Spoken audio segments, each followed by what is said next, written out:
The Howe Sound Crest Trail is an expert 30-kilometer one-way trail that stretches across the entire alpine ridgeline of Cypress Provincial Park and climbs approximately 2,000 meters in elevation. Due to its length and difficulty, this trail is normally completed in 2 to 3 days.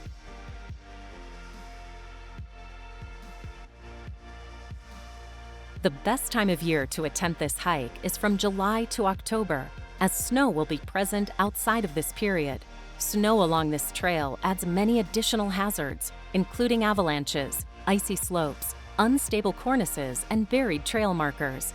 Therefore, due to these increased risks, BC Parks does not recommend you hike beyond Bowen Lookout in the winter or early spring, unless you have the necessary skills, equipment, and knowledge to travel through snow and avalanche terrain. Avalanche forecasts can be found at avalanche.ca. As with every hike, make sure you carry the essentials, which includes packing warm and waterproof clothing, a good pair of hiking boots, a headlamp, and extra food and water. If you are attempting this trail in spring and early summer, we recommend carrying microspikes. Also, with very limited water on this trail, make sure you carry at least 3 liters of water with you and a means to purify water from the limited sources along the trail. Always check the local Vancouver and Lions Bay weather forecasts before heading off. It's important to remember that you will be venturing deep into the backcountry and up into the exposed alpine, where heavy rain, strong winds, snow, and freezing temperatures are common well into the summer. Make sure you leave a detailed trip plan with a trusted contact. For a quick and easy way to file a trip plan, download the AdventureSmart app at any leading app store. Finally, if you get into trouble, make sure to call 911 for rescue. Now, let AdventureSmart guide you through this challenging Vancouver trail. Although the Howe Sound Crest Trail can be hiked in any direction, this video will cover the most common way to hike the trail in its entirety, south to north. Starting at the base of Cypress Mountain Resort within Cypress Provincial Park, the first section of the trail is well maintained with signage and markers. The trail traverses Mount Strachan for 45 minutes before reaching Strachan Meadows. When snow is present, this traverse passes through 3 distinct avalanche paths, so check and understand the avalanche conditions before heading off. Once you arrive at Strachan Meadows, the trail takes an important left-hand turn. This is hard to miss in the summer, but in spring, when snow is still present, the turn may not be visible, and people commonly carry on down Lemke Creek. The straightforward climb from Strachan Meadows to St. Mark's will take you approximately 2 hours. However, the final section becomes rough and has sections of slippery, unstable rocks and roots. St. Mark's Summit is a common turnaround point for many people and should be treated as your first decision-making point. Take a moment to assess your group's fitness, the trail conditions, and look west to see if any bad weather is coming in. Beyond St. Mark's, the trail is dominated by roots and unstable rocks.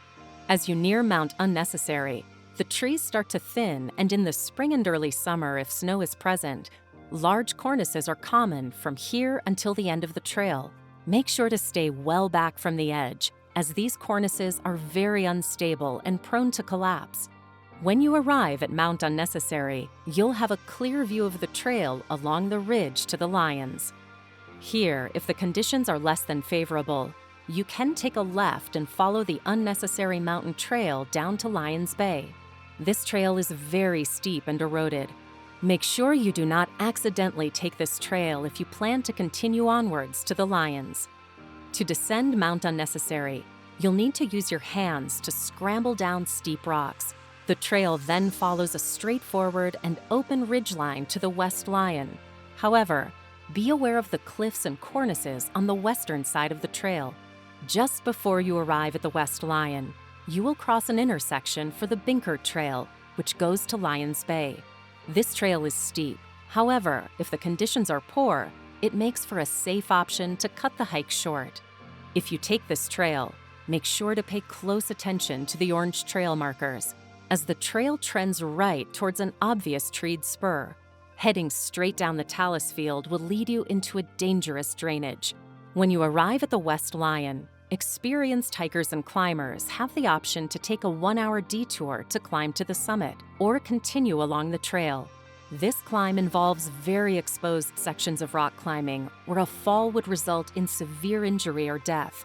Therefore, we recommend that only experienced climbers attempt this climb and only on dry days. To avoid the West Lion climb, continue north along the Howe Sound Crest trail, as it takes a sharp drop right and descends from the ridge towards the east. You'll need to do a bit of scrambling to get down to the base of the Lion. Here, an exposed traverse will take you under the West Lion to the saddle between the West and East Lions. This is one of the most exposed sections on the trail, so take your time as a fall could result in severe injuries. The next section from the Lions to James's Peak will take you approximately 2 hours. Keep following the ridgeline before dropping slightly to a large talus field. Mind your footing here, as twisted ankles are common. As with all talus and boulder fields, trail markers are difficult to find, so look for rock cairns and orange markers to make sure you stay on track. As you climb to James Peak, the ridge narrows and becomes more exposed, with steep cliffs on your left and right side. Chains have been installed in the last 10 meters to help you keep your balance and calm your nerves. From the summit of James Peak, the trail drops to the left and you lose elevation. However, there is a tricky spur that goes straight north from the peak and is very heavily traveled. Although it looks like the real trail, it only leads to a very steep, slick, and dangerous gully. At the base of James Peak, you can rest at a small meadow before you begin scrambling directly up to David Peak. An old trail drops down and around the peak, but is no longer serviced. If you are using an older map, make sure you have marked the new trail at this spot. The descent off of David Peak can be difficult, as it gets very muddy and slippery. The obvious trail will take you through the Mount Harvey Saddle to Magnesia Meadows. The small tarn at Magnesia Meadows is one of the very few places to get water on this trail. Therefore, people commonly camp here. If you camp here, please pitch your tent far away from this water source. Magnesia Meadows also has an emergency shelter, which you should only use when absolutely necessary. The following day, you will traverse Mount Brunswick. This area is popular with bears, so carry bear spray, know how to use it, and make lots of noise while walking through this section. As you traverse around Mount Brunswick, you'll reach a junction with the Brunswick Mountain Trail. This is a well-formed trail and provides another good opportunity to cut the hike short and exit to Lions Bay. From the Mount Brunswick and Hat Mountain Saddle, the trail finally leaves the ridgetop and drops east through the trees and down towards Brunswick Lake. Brunswick Lake is also a good source of water and another common camping spot. Again, camp well back from water sources. As you continue north, you will have to cross through several small streams before reaching Deeks Lake. Again, a campground at the southern end of the lake is another good option for those wanting to break this hike up. This final descent is straightforward, and it takes approximately 2.5 hours to reach the highway and the end of your hike. Although the Howe Sound Crest Trail is in Vancouver's backyard, don't underestimate its difficulty, as it crosses through challenging terrain deep in the backcountry.